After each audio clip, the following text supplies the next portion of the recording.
Good evening, everybody. Thank you so much for joining us tonight. As Anna said, my name is Briony and I'm a software engineer on the Rapid Engineering Design team at Arrival. But that's enough about me. I think we should jump straight into why you guys have logged back onto Zoom out of hours this evening, and that is GraphQL. Now, this seems to be quite the hot topic at the moment, and has been for some time, but I'm here to give you the lowdown on what GraphQL is, why you should consider using it, and most importantly, how you can get started with GraphQL in Python. By the end of this session, we will have actually built a working GraphQL server together from scratch, so there's lots to look forward to. But firstly, what is GraphQL? Now, GraphQL at its core is an API standard, the same as REST or SOAP, which some of you may have heard of or used before. So maybe the better question to kick us off with is, what is an API? Now, APIs have become ubiquitous components of software infrastructures. Most applications today have the need to fetch data from a server, where that data is stored in a database. And it's the responsibility of this API layer here to provide an interface to that stored data that meets an application's needs. Now, historically, REST has been a very popular means of exposing data from a server, and it's become a kind of standard for designing web APIs. It offers us some great ideas, which is why it's so popular, such as stateless servers and structured access to resources. However, clients have come a long way from simple CRUD applications, and REST APIs have shown to be a bit too inflexible in the modern development world. But to put this into a bit more context and what I mean by that, let's walk through an example of using a REST API. So I'd like to introduce to you, for this purpose, Swappy, the Star Wars API. Now, Swappy is a publicly available data source containing a database of all things Star Wars. There's information on films and characters and spaceships, planets, you name it, Swappy's got it. And the creators have helpfully exposed all of this information via a REST API that will enable us as a client to interact with that data. So what do we want to know about the Star Wars universe? What's our favorite film from the Lucas era franchise of films? That's cool. I am going to take silence as everyone being in complete agreement that it is episode 5, The Empire Strikes Back. What do we want to know about that film? Well, say we want to know which characters feature in Star Wars episode 5, as that happens to be the question which I have prepared. So let's go with that one. Let's try and answer this question using the Star Wars REST API. Oh, sorry, Yoda, not try, do. So let's head over to the terminal. Now, with a REST API, you would typically gather the data that you want, in our case, a list of character names, by accessing a number of different endpoints using unique URLs. So we can make a GET request to Swappy to find out what endpoints are available to us, what we can do with this API. So I'm going to use the HTTP command here in the terminal. It's very similar to curl. We're just making a GET request. It just takes out a bit of that boilerplate, so it's a bit easier to see. So earlier, this API was being really slow, so I just hope that it behaves for this presentation. As we can see here, these are the endpoints that we have available to us. I might make it a bit bigger, yeah, so we can see it.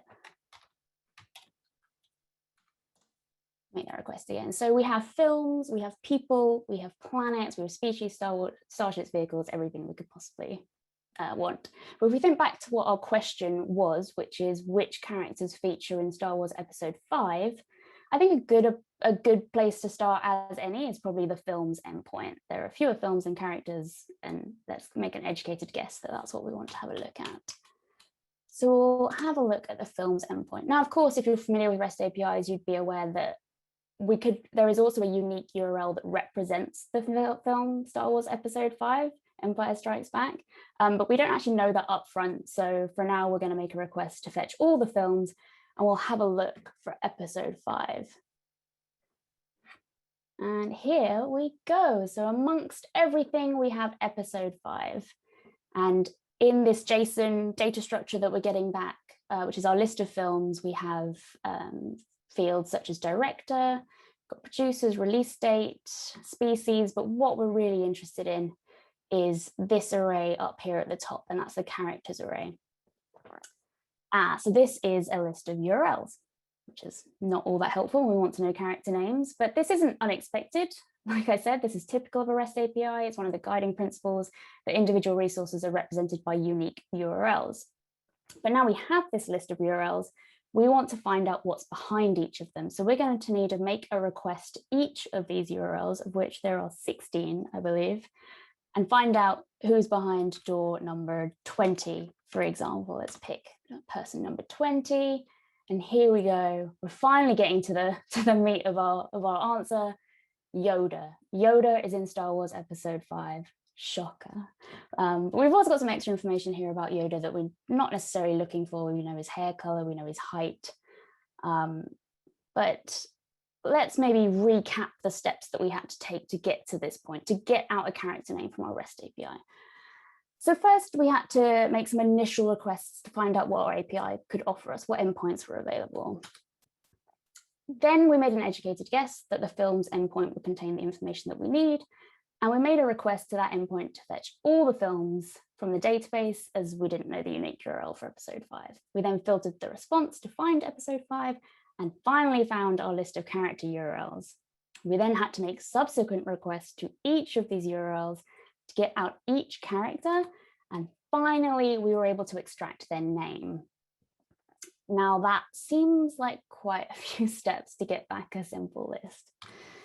But this example is fairly a standard use case of a REST API. And why is that?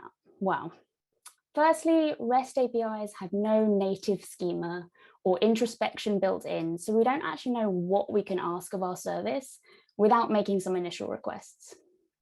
Then we have what's called overfetching, where because REST responses for each resource are static, we get back extra information that we don't necessarily need. So as we saw with our character data with Yoda, we got back Yoda's name, but we also got back a bunch of other data that we're just going to throw away. And similarly with the director and the opening crawl of the film, we were just looking for the characters list. Interestingly, we also have underfetching in our example, whereby we had to make many requests. In our case, it was 18 different requests to get the information that we did need, rather than everything being available in one go. What can we do about that? Well, GraphQL to the rescue. GraphQL is an alternative to REST. It is just another API standard. It was developed and open sourced by Facebook around 2015, and it was developed to cope with the need for more flexibility and efficiency, and solve many of the shortcomings and inefficiencies that we've just experienced when using a REST API. But how does it go about doing this? Firstly, GraphQL gives us an all-important schema. GraphQL has its own type system that's used to define the schema of an API. All of the available requests, response fields, and their types are all written down in this schema, which means that as a client, we know upfront what sort of data it can request from the API. And we also have the added bonus that we can validate any requests before we even send anything. Now, to combat overfetching, GraphQL shifts the power in favor of the client. So clients can specify exactly the data they want from an API in their request, rather than each request returning a fixed data structure. Now, the snazzy name for this is declarative data fetching, but essentially declarative data fetching, let me get that right. But essentially, if we don't need to see some identification, we don't request identification. And lastly, GraphQL can solve the underfetching problem too. So while typical REST APIs require loading multiple resources from multiple URLs, GraphQL APIs can get all the data your app needs in a single request. Now, that sounds all too good to be true, really, doesn't it? But let me show you one that I prepared earlier. So just as we did with the REST API, I'm going to demonstrate how we would go about answering the same question, which characters feature in Star Wars Episode 5, using our GraphQL API. And then together we'll build the server in Python so we can see exactly how this is working on the inside. Now, the first thing you might notice, as I just navigated to this page, is that we haven't actually opened up the terminal like we did with the REST API. We're still in the browser. This is what I call GraphQL, but I've heard others refer to it as graphical, which is a very apt name for this in-browser graphical IDE that ships with our library that we're using for GraphQL on the back end. Now, we won't be making any curl requests or HTTP requests, and instead we can try out our API from the browser at this URL. So over on the right here, we have a documentation explorer. Now, this is created automatically through introspection of the schema and allows us to inspect the different requests we can make of our API and the results that can be returned without having to make any requests from our API up front. So if we take a look at what's available to us, we have a query and a mutation. Now, queries in GraphQL are reading data, mutations are writing data. We're looking for something that's going to read data to answer our question. So we'll have a look at this one. We have a films query that we have here, and it has a helpful little description that tells us what it's all about. So we can get the films in the Lucas era Star Wars franchise. It's perfect. That's exactly what we want to be able to do. It takes an episode ID's argument, and that is of type list of int. Cool, so that's a list of numbers. And it returns something called a film. It's a list of film. So let's have a look at what that is inside as well. Cool, so that's got a title and an episode ID. It's got an open crawl, but what we're really looking for is this guy down here, characters. So this is a list of character, and again, we can click on this, interact with the Documentation Explorer, and dig into what's there, and we can see that first off, we have this name field, which is exactly what we're looking for. So we know that our question can be answered by our API.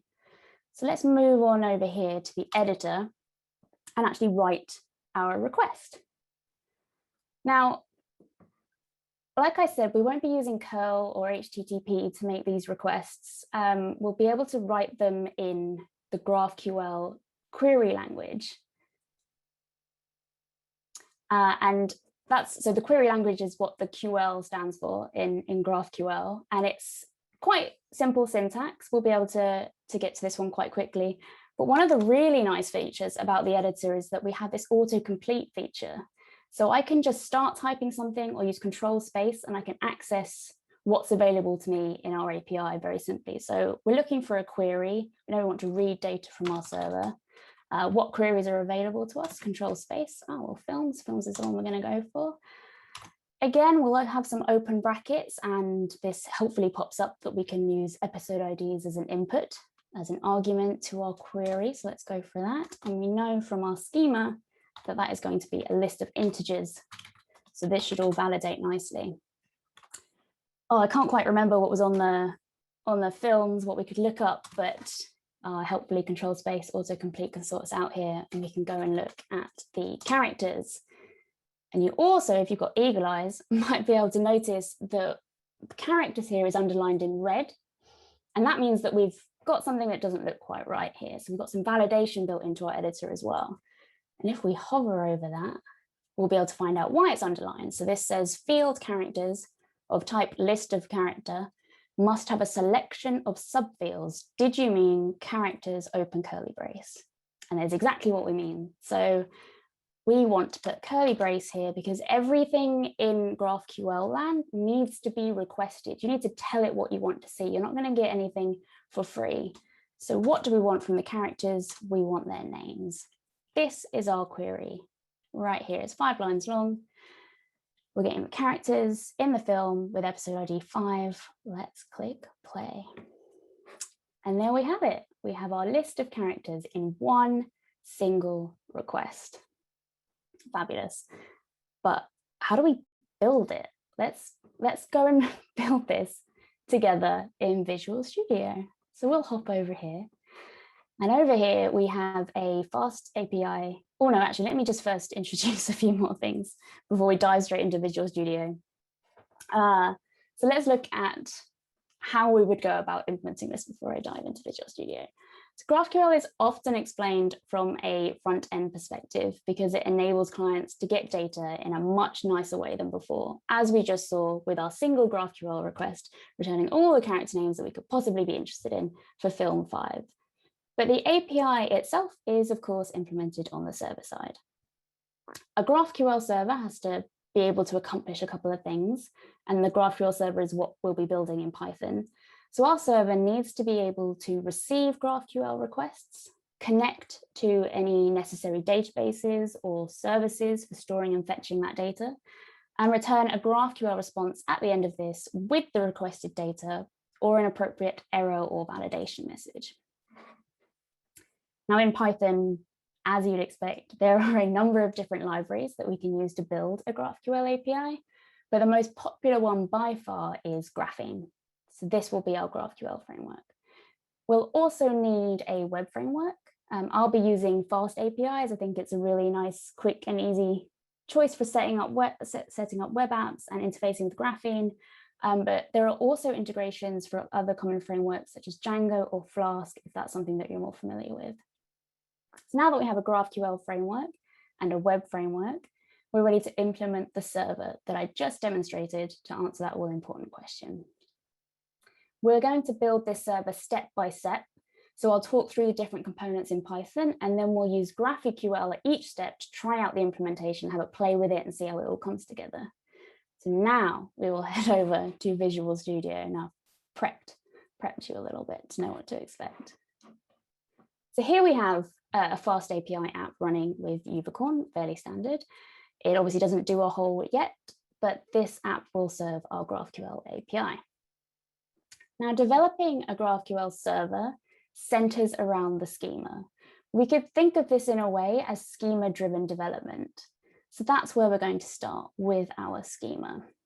We'll use the Graphene library to help us build our schema types. And every object in our schema is going to be defined by a class that implements Graphene's object type. So let's start with our film object here. So it's a film, and it will interface this object type provided by Graphene. Now, each object in this schema, we must define all the fields that make up this object and specify their types. So we'll be using the same underlying data source, the Star Wars REST API. So our film object will look very similar to what we saw when we were querying it through the REST API, or even as we saw in the demo at the end of this. So that is a film that has a title, and an episode ID, and an opening crawl, and director, producer, and release date. We're going to leave characters to one side for now. What's really nice about GraphQL, as we saw in the demo, is that it can also provide some additional information to make our clients and our lives a little bit easier. One of these is specifying whether a field is required or not, whether we can guarantee it to be true. And I think we can safely say that film needs a title, and in our Star Wars universe, a film will also have an episode ID. So we can state that these are required. We can also add helpful little descriptions to our fields to help people understand what they're requesting when they request something, such as opening crawl. That may not scream the opening paragraphs at the beginning of the film, but that is what we can tell it in the description. So now we have our film object, nicely formatted. We can write our query that returns our list of films. Now, a query, like I said, is how a client requests data from the GraphQL API. Every GraphQL service has to have a query type. The query type is defined in exactly the same way as any other schema object, as it's also part of that schema. So we will also be using Graphene and the object type, and we will have a class query that implements that object type. As we want our query to return the films in our database, we know that this schema object will have a field called films, and we want that films field to be a list of film, which means we also need to go ahead and import film from our schema and a few other Graphene types as well. Again, this is just a field like any other schema field, so we can add optional things like required and descriptions to it, same as we can with anything else. So let's add that description as well, just to make it really obvious that this is getting the films in the Lucas era, just 6, Star Wars franchise. But how do we actually serve these films to the client? How do we go and fetch them from our database? So this is where the magic happens with a resolver. Now, each field in our query object this is films in our case, is resolved or populated using a resolver. Now, resolvers must start with the keyword resolve, then the name of the field. And we're also going to be making use of Python's asynchronous features to make our web server a little bit more performant. But also Python just makes this really easy to do now, so we might as well just go ahead and use it. So we have a function called resolve, and then the field name, so films. And a resolver takes two positional arguments, self and info. We're going to ignore these for now, but we'll circle back to them later. You may also have noticed that I've stored the swappy data locally in some JSON files over here for the purpose of this demo only. But this could be an SQL database or an S3 bucket or anything else where you want to be storing your data. I've put some read and write functionality in a database module that's just wrapped this up nicely for us. So we can pretend that we are interacting with something a bit more concrete. So in order to get all the films from our database, this is just a matter of getting the films from the database and returning those films. And that there is a first pass, our query that we saw in the demonstration. So that looks like it's built nicely, and we can go and try that out in GraphQL or graphical. Oh, no, we can't, not yet. Jumping the gun again. We haven't actually set this GraphQL app up. Our app has no idea that this thing exists yet. It's not pointing at it in any way. So let's fix that. So we have some schema objects. We have a query. That's the tick boxes that we need to check in order to build a GraphQL server. So with Fast API, this is actually just a matter of setting up a route that points to our GraphQL app. Really nice and simple. And this is typically stored under /GraphQL. But honestly, it doesn't matter. It can be whatever route that you feel most comfortable with. And we're going to point it at our schema, which for us is this query class here.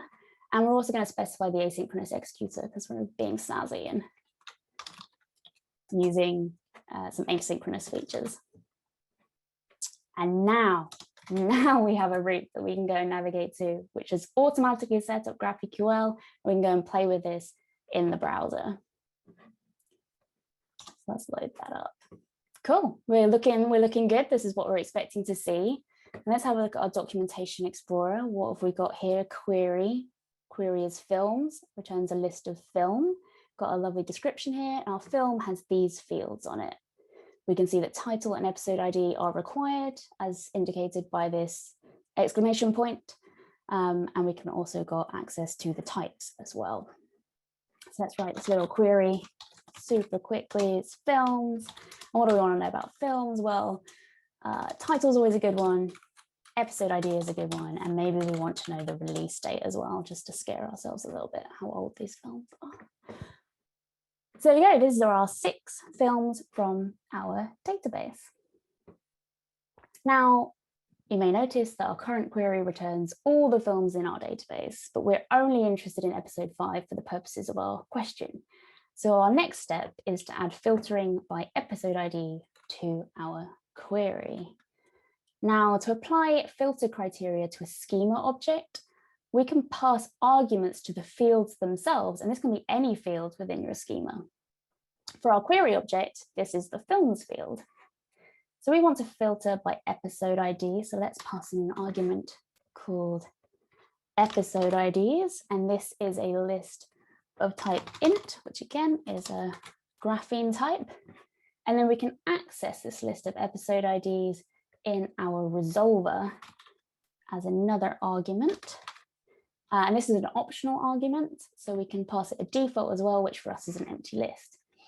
And this makes filtering very simple. In Python, we can just use a list comprehension and say that if we have something present in episode IDs, we'll go ahead and filter by that episode ID and we'll return the films that pass that criteria. Very nice. So again, let's give this a whirl in GraphQL, this kind of schema-driven development, and then we'll go and add things and we can test it out. We can go back and change the schema. So we'll first refresh just to make sure that we've got the latest query. And yep, there we go. We see our episode IDs in here now, and they're a list of type int. We can also see that our original query works just fine, and that's because episode IDs is an optional argument. But if we did want to, we can pass in these episode IDs. We know it's a list of int, and maybe all we're interested in here is 4, 5, and 6. And there we go. We get A New Hope, The Empire Strikes Back, and Return of the Jedi. 1977. Nice. But we don't have any characters in here. So the final step we want to achieve with our query was obtaining the characters' names. So let's jump back to our schema and encode this new character type as an object in our schema. Our character class, just the same as any other schema object, is going to implement the object type. We're going to specify all the fields, and we're going to assign the types for each one, which are these graphing types. Again, I think it's fairly safe for us to say that all characters will have a name, so we can guarantee that one as well. And then to reference this new type in our film object, we update this film object to have that field characters, and that will be a list of character, which is this class defined up here. Very nice.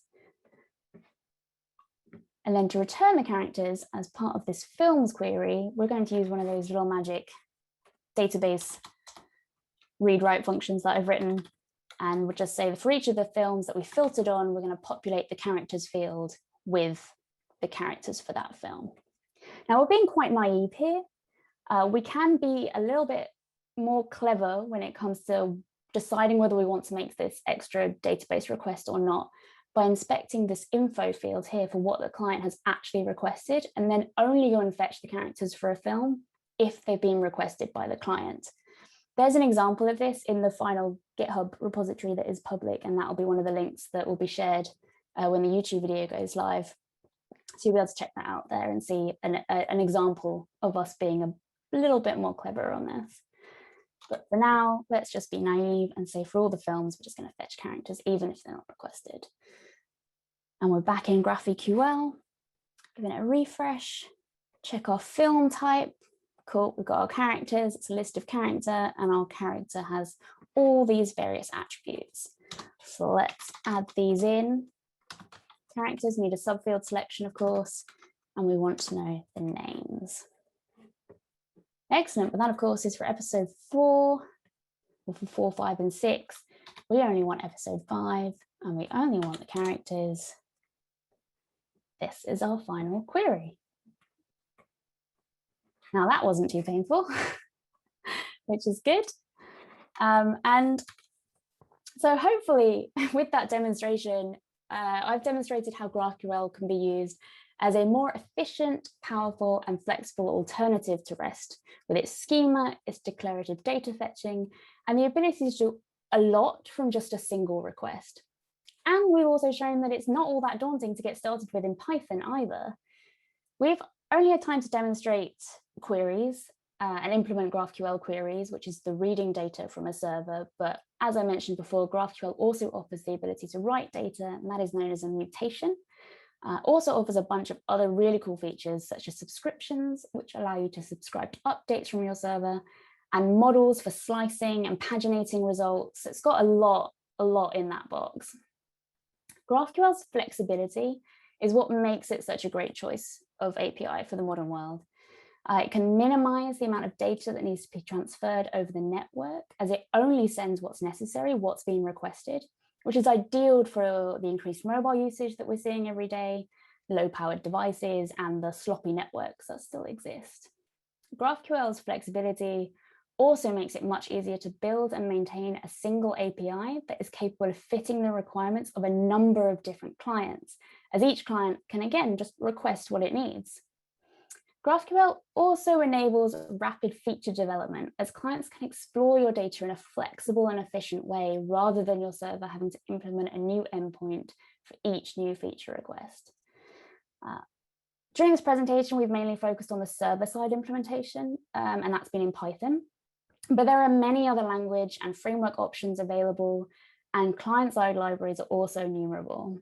With GraphQL's strong type system, in fact, code generation can be used to spin up a client in a matter of minutes. So it's a really cool feature to have these types. But let's not jump on the hype train just yet. GraphQL isn't necessarily suitable for all use cases. For small applications, the full GraphQL ecosystem could be overkill, and a more familiar API such as REST would do the trick. Also with GraphQL, could face some performance issues. So a client can request anything. If they ask for a lot of fields and resources, or make a request which generates a large response, you'll need to ensure that your server can cope with that request and doesn't get overwhelmed. For complex data-heavy queries, a REST API may be the better choice and easier to design for as well, because you can have multiple endpoints for specific needs. And for each of those endpoints, you can fine-tune the request to retrieve the data in an efficient way. Also, at the end of the day, a carefully curated REST API can achieve many of the same features as a GraphQL API, with the use of query parameters or third-party libraries for schema specification. And sometimes you just don't want that strong type system getting in the way, and the JSON blob is exactly what you want, and you want to be a bit more flexible. So GraphQL is just an alternative to REST, and you should make the right choice for your domain. And to help you make that choice, I'm going to put forward here a few resources that I think are particularly useful. The first one here is a fully fledged GraphQL implementation of the Star Wars API. It is a great resource to have a play with, and it really demonstrates the powerful features that are available in the GraphQL ecosystem. Second one may seem a bit obvious, but the GraphQL website is a fantastic resource. It's really well written. There's lots of documentations, lots of examples for server side and client side and everything in between. This link here is for the Python libraries that are available. And there's also just a full tutorial of how you can use Python to implement a GraphQL server. The next one is a link to the GitHub for the GraphQL server that I demonstrated first of all. And it also contains the code that we wrote together just now as well. It's kind of a lightweight version of the top link. It's very much simplified, and you can follow along with what we implemented today, as well as implementing a mutation and some error handling in there as well. It doesn't go to the full extent that the fully fledged Swappy GraphQL API does. And last but not least, I just wanted to shout out the Swappy website that made all of this possible. And you can play around with this in your own time and create your own APIs that wrap this data source. It's a really nice one to have publicly available. So good on those guys. And to close, you couldn't escape this one. We are currently hiring for the Red team at Arrival in London and looking for senior back engineers to join us. We are a fantastic, eclectic group of engineers, physicists, mathematicians, data scientists, dedicated to creating best-in-class electric vehicles using a radical new method of design and production. The role focuses on distributed systems in Python, but there are so many opportunities within Red to branch out into other exciting projects and languages, and everyone around there is just super excited to get involved on a number of different things in different ways, and always helpful. To apply, you can visit the talent website for Arrival. This link will also be in the YouTube video comments, or reach out to Katrina, who is our talent lead as well. So thank you for coming to my talk. I hope that it has been helpful in understanding the what, the why, and the how of GraphQL at an introductory level. And it will give you the confidence to further explore this great piece of tech. So I'd be happy to answer any questions if there are some available. I did see some popping up in the chat. Awesome. Thank you so much. That was a really nice presentation, Briony. I really loved the Star Wars comments and use case that you showed. And also I want to give a shout out to Katrina, because Katrina was the one that reached out to us and wanted to make this meetup happen. So thank you so much, Katrina. So we do have time for questions. If you do have a question, either please unmute yourselves. You don't have to show yourself on video if you prefer not to. So you can either ask a question or you can drop it in the chat and I will read it out loud. So if you have a question, please let us know now. People are saying great talk. Yeah.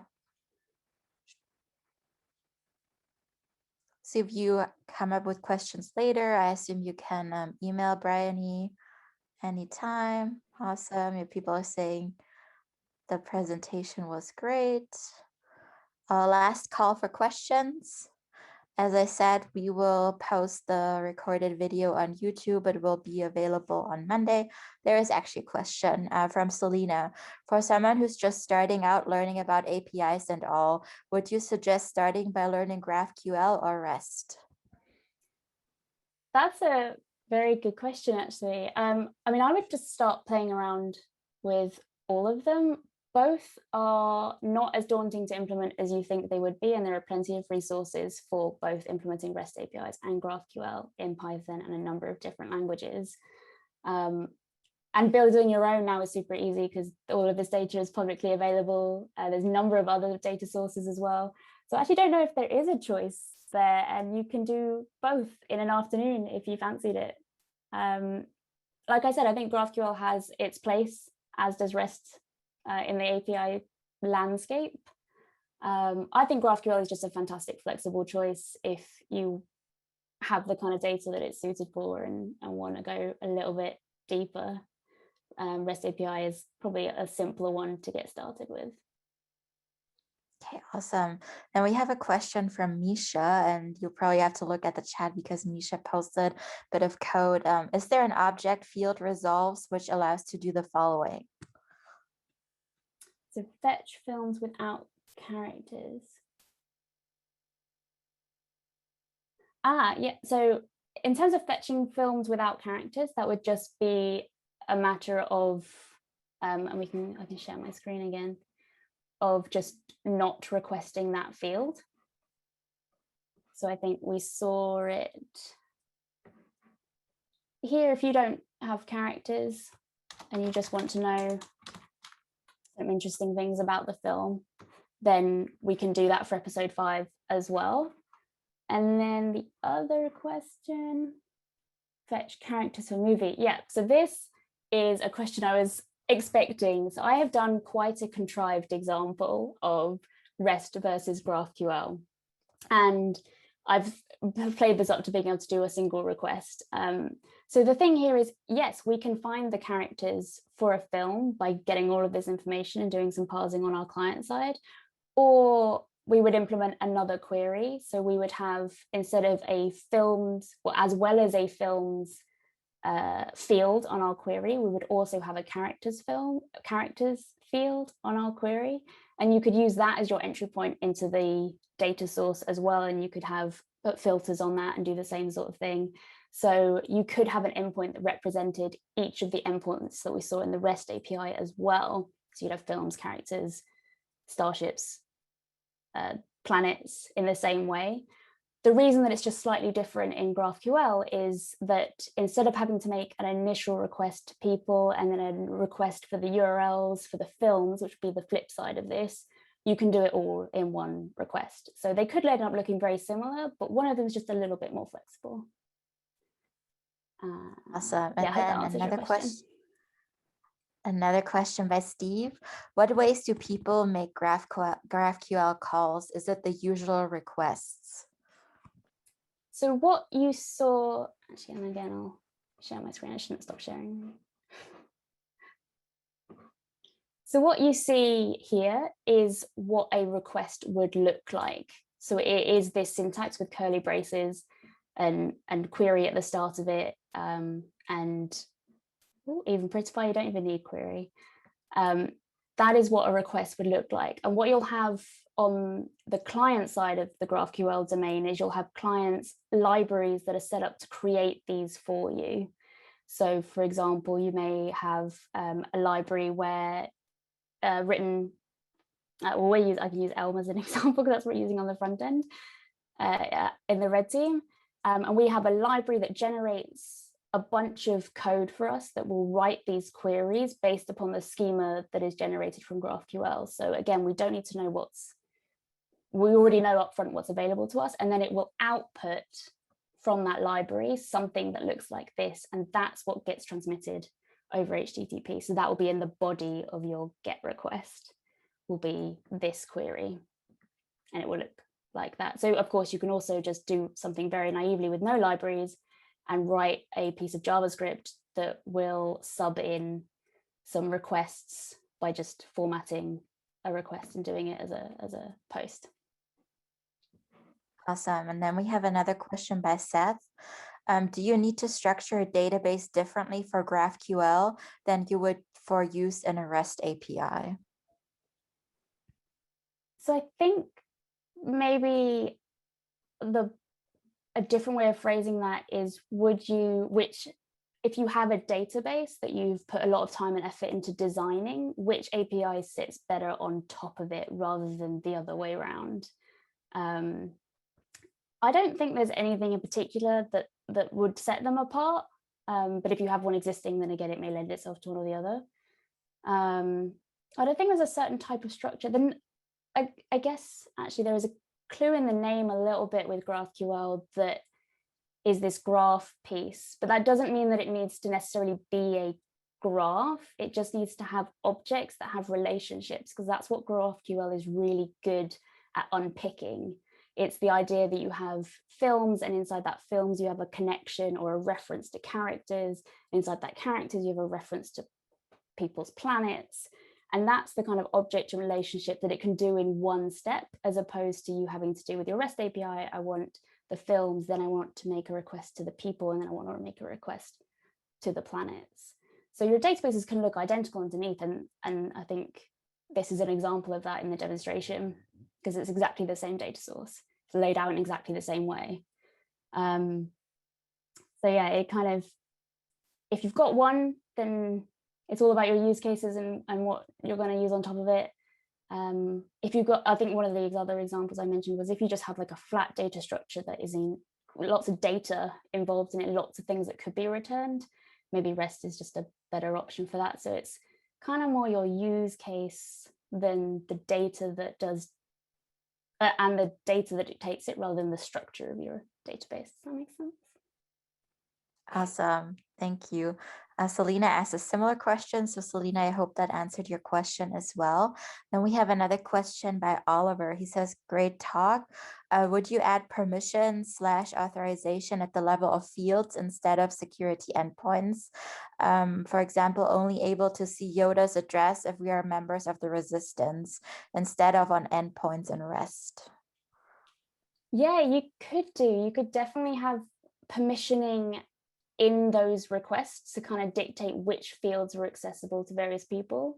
And then I haven't shown an example of it here, but there's an example in the repo of returning messages, validation messages or error messages or informative messages. So you could say that, no, you don't have access to this field as a message, and also return some other bits and pieces as well if you wanted to. But yeah, you can also add it at a higher level as well, not authorization, if you just want to block out an API. Cool. Thank you so much again for the talk and for taking the time to answer the questions. Oh, there is actually another one. How are many-to-many relationships handled, assuming they are implemented by two entity tables and a third implementing the relationship with foreign keys to the two entities? So that all comes down to so it doesn't matter then whether it's GraphQL API or REST API. That's you interacting with your database, which GraphQL doesn't care about, neither does REST. So that would be how you decide to access that information in that table. So you'd write a query, you'd write your schema first, and you'd say, I want my objects to have these relationships. Maybe that maps directly to your database, maybe it doesn't have to. And then in the queries that resolve, so your resolvers, that's when you'd say, I want to fetch from this database using this foreign key, and also do a join over here and an inner join over here, and get all this data combined to create that object that will be returned as part of your schema. So definitely schema driven, and the underlying database structure, GraphQL doesn't care about. Cool. Great. Well, thanks everyone for joining. We will have another meetup at the end of May. The announcement will come soon. And yeah, thanks again to Arrival. Please do look at their job offers. They're an awesome company to work with. Again, the link will be available on YouTube. And thank you so much again, Briony. This was one of the most interactive presentations I ever saw. And you did an awesome job. You're a great speaker. So thank you, everyone. Enjoy your evening. And I'll see you at the next event. Bye-bye. Thank you, everyone.